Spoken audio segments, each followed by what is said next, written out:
আলাইকুম, আশা করি সকলে ভালো আছেন। তো এই যে ক্ষেতের মধ্যে পানি দিলাম, কালকে চাষ দিছি, তো আজকে পানি দিলাম, তো জাবর রাখলাম, এটা জাবর বলা হয়।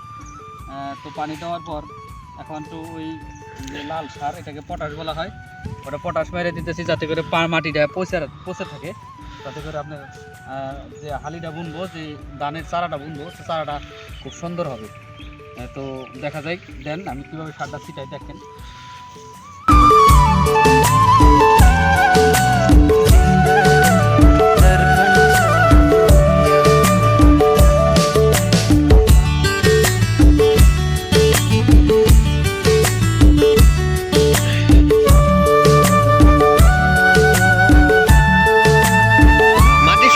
পটাশ লাগে কাকা, মাটি শক্ত হলে পটাশ বেশি দেওয়া লাগে নাকি?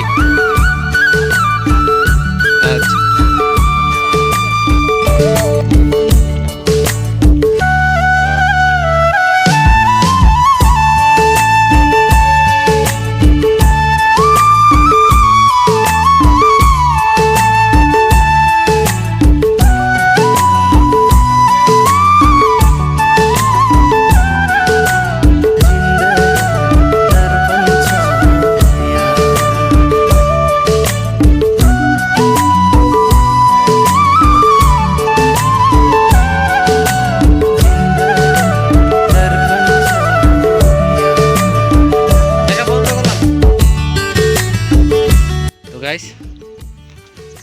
এই যে পানি দিলাম সকালবেলা, এসে শুকিয়ে গেছে আলগা, পানি টানি দিয়ে এখন কটা সার ছিটাইলাম, দেখলেন আপনারা।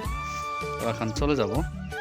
আর যে তাল গাছ ছিল, তাল গাছের ডেউগাগুলো আমরা একটু করে দিলাম, সাইডে দিলাম। তো দেখি সাবধানে চাষ কোনো